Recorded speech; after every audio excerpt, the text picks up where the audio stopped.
Au nom du Père, et du Fils, et du Saint-Esprit. Amen. Mon Seigneur et mon Dieu, je crois fermement que tu es ici, que tu me vois, que tu m'entends. Je t'adore avec profonde révérence. Je te demande le pardon de mes péchés et la grâce de faire avec profit ce moment de prière. Marie, ma mère immaculée, Saint Joseph et mon ange gardien, intercédez pour moi. Aujourd'hui, nous allons passer 10 minutes avec Jésus d'une manière pas très originale. Je ne dis pas cela, cher auditeur, pour que tu éteignes ou que tu passes à autre chose, mais nous allons passer 10 minutes à réciter et méditer la prière chrétienne la plus connue du monde, le Notre Père. Le plus souvent, dans ces 10 minutes, nous nous adressons à Jésus, Dieu le Fils. Mais aujourd'hui, nous parlerons à Dieu le Père, parce que Jésus nous a dit de le faire. Lorsque les apôtres lui ont demandé «Apprends-nous à prier», le Seigneur n'a pas répondu en attirant notre prière à lui. Il aurait pu le faire, Jésus, parce qu'il est Dieu. Et en effet, c'est bien de prier le Christ. Mais il a préféré dire: «Quand vous priez, adressez-vous à mon Père». Dans la Trinité, aucun des 3 ne veut capter l'attention. Aucun des 3 ne veut être le personnage, incontournable qui contrôle tout et par qui tout doit passer. Pardon d'ailleurs, Seigneur, si moi il m'arrive de l'être, hein. Si je crains parfois ou souvent qu'on ne passe pas par moi, qu'on ne me mette pas dans la boucle, si je me vexe. Pardon s'il m'arrive, de vouloir être, le sel de tous les plats, comme disait saint José Maria, être, le nez dans tous les plats. Non, dans la Trinité, c'est surtout d'ailleurs le Fils et l'Esprit Saint qui nous parlent, hein, parce qu'ils nous ont été envoyés, mais aucun des 2 n'est venu pour lui-même, pour sa propre gloire. Il renvoie au Père ou il renvoie aux 3. Lorsque vous priez, dit donc le Seigneur, Jésus, ne rabâchez pas comme les païens. Ils s'imaginent qu'à force de parler, ils seront exaucés.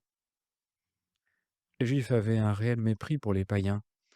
Les païens, c'est ceux qui n'ont pas le vrai Dieu, ceux qui adorent des ouvrages de main humaines, dit le Deutéronome, en bois ou en pierre, des idoles donc qui ne voient pas, n'entendent pas, ne mangent pas, ne sentent pas.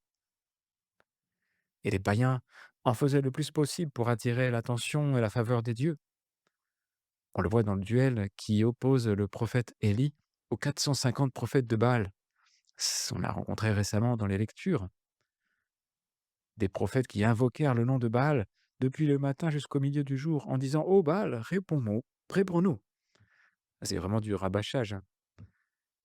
Mais ils n'eurent ni voix ni réponse. Et ils dansaient devant l'autel qu'ils avaient dressé. Ne les imitez donc pas, dit Jésus, car votre Père sait de quoi vous avez besoin, avant même que vous l'ayez demandé. Vous donc priez ainsi: Notre Père qui es aux cieux, que ton nom soit sanctifié. C'est la seule prière que toi, Jésus, tu nous aies conseillée. Une prière courte, très simple et en même temps très profonde. On a parfois dit que c'est le résumé de tout l'évangile. Le problème, c'est peut-être la répétition, la mécanique répétition, avec les lèvres, la répétition formelle, rituelle, distraite. Pardonne-moi, Seigneur, quand je vais trop vite ou quand je ne pense pas à ce que je dis. Et je veux bien aujourd'hui relire cette prière mot pour mot, comme si je la découvrais. Alors c'est parti. Notre Père, nous sommes de toi, issus de toi. C'est ça, un papa. Tu nous aimes comme tes fils et tes filles. Je ne suis pas pour toi, Père, une simple créature parmi d'autres, un exemplaire de plus dans l'humanité. Je suis ton fils ou ta fille, surtout si je suis baptisé, parce que c'est le jour où tu m'as donné l'adoption plénière, pour prendre un terme juridique, avec tous les droits. Dieu le Père, tu as un seul fils par nature, hein, qui est Jésus-Christ. Mais moi, je suis ton fils ou ta fille par adoption, avec tout ce que ça comporte. Je ne suis pas comme les païens qui vivaient dans la terreur de la divinité. Je vis à la maison, comme un fils ou une fille qui a toute sa place dans la maison de Dieu.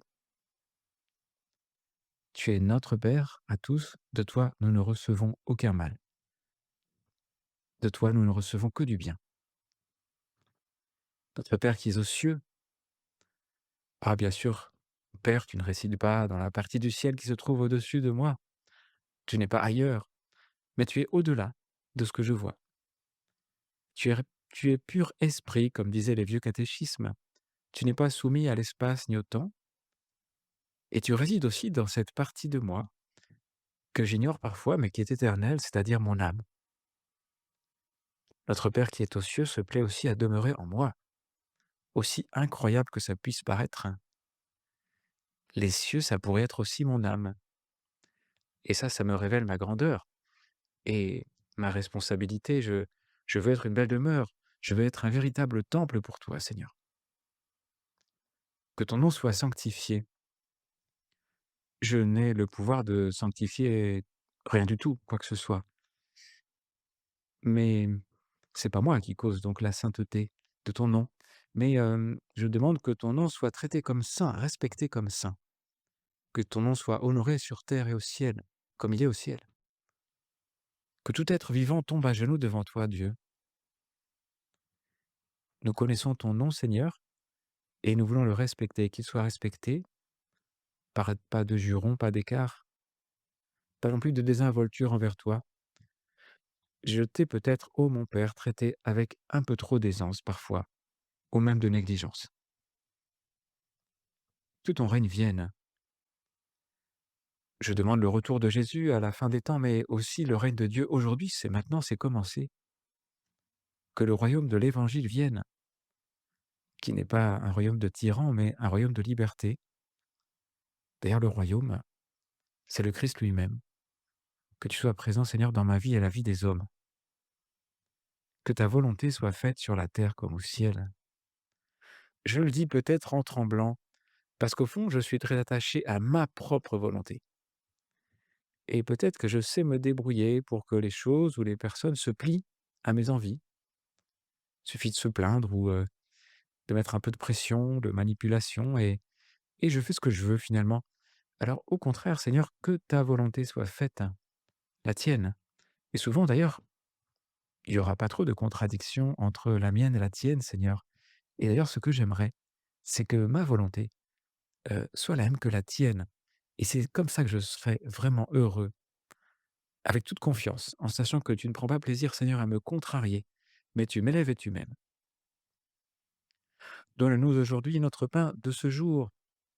Tous les jours, j'ai besoin d'un peu de pain pour me sustenter. Je ne te demande pas de grandes richesses qui deviendraient des idoles, mais seulement le peu qui me permet de vivre, le peu dont nous avons besoin pour vivre. Seigneur, si je prononce cette prière le matin, je te demande aussi donc la force pour faire face à ce qu'il faudra de la journée. Je te demande de la sérénité, de la mémoire, de la présence d'esprit, de la charité, bien sûr. Tout ce dont j'ai besoin pour aujourd'hui. Et donne-moi aussi le pain de l'Eucharistie, de ce jour, dit la prière. L'Eucharistie chaque jour, c'est pas une obligation. Mais si j'y parviens, si je suis dans les bonnes conditions pour communier, alors donne-moi aussi la communion.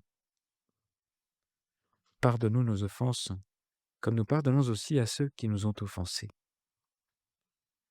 Quelle merveille que ta miséricorde, Seigneur, et souviens-toi aussi qu'en raison de la faiblesse de notre nature, pour nous c'est plus difficile de pardonner une offense, qu'à toi de remettre tout ce que nous avons fait de mal. Et ne nous laisse pas entrer en tentation. Nous sommes faibles, hein, souvent englués, souvent saturés d'ailleurs par beaucoup d'astuces de l'ennemi et beaucoup d'informations, et pas toutes bonnes. Alors aide-nous pour que notre conversion soit pas trop difficile, que nous entrions dans le royaume sans retard, et délivre-nous du mal. Et le catéchisme nous dit que dans cette demande, le mal n'est pas une abstraction, mais une personne, Satan, le mauvais, l'ange qui s'oppose à Dieu, mais que la victoire sur le prince de ce monde est acquise une fois pour toutes, au moment où Jésus a livré sa vie pour nous donner sa vie, justement. Le moment où Jésus est mort pour nous et ressuscité. Délivre-moi du mal, Seigneur, et je veux bien mettre en œuvre ce qui me revient pour rejeter le mal. Et sur cette demande, j'achève ma prière. Je n'ai pas été flatteur ou diplomate.